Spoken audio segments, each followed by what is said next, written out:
اعوذ باللہ من الشیطان الرجیم بسم اللہ الرحمن الرحیم اللہم صلی علی سیدنا مولانا محمد وعلی آلہ وصحبہ وبارک وسلم۔ تمام تعریفیں رب العزت کی ہیں جو تمام جہانوں کو پالنے والا ہے۔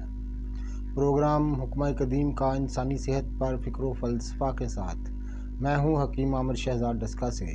ناظرین کرام، میں آپ کی خدمت میں بہت ساری نباتات کی اقسام اور امراض کی وجہ اور امراض کی حقیقت آپ کی خدمت میں لے کر حاضر ہوتا ہوں۔ اس ویڈیو میں خاص طور پر بات کرنے جا رہا ہوں کہ عام جسمانی کمزوری کی، یعنی ہر وقت جسم کا بوجھل رہنا، ہر وقت کمزوری، اعضاؤں میں کمزوری رہنا، ہر وقت طبیعت کا ناسازگار رہنا۔ ناظرین کرام، اس کی وجوہات کو میں بیان کروں گا کہ یہ کیوں ہر وقت رہتا ہے۔ تو بہت ہی دلچسپ ہونے والی ہے ویڈیو، تو نئے آنے والے جتنے میرے دوست احباب ہیں وہ چینل کو سبسکرائب ضرور کیا کریں۔ تو ناظرین کرام، میں آپ کی خدمت میں عرض کر دیتا ہوں کہ تمام جسمانی کمزوری کی سب سے بڑی وجہ جو ہے وہ معدہ اور جگر ہے۔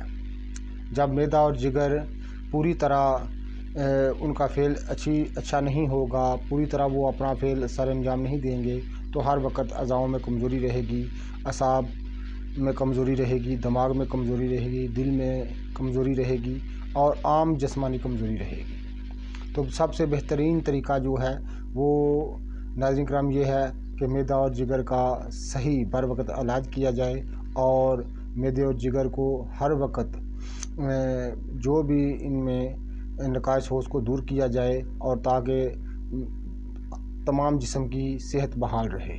تو ناظرین کرام، معدہ اور جگر بہت بڑی اہمیت رکھتے ہیں کہ ہر وقت جسم جو ہے وہ سستی اور نقاہت اور کمزوری رہتی ہے۔ اس کی بہت بڑی وجہ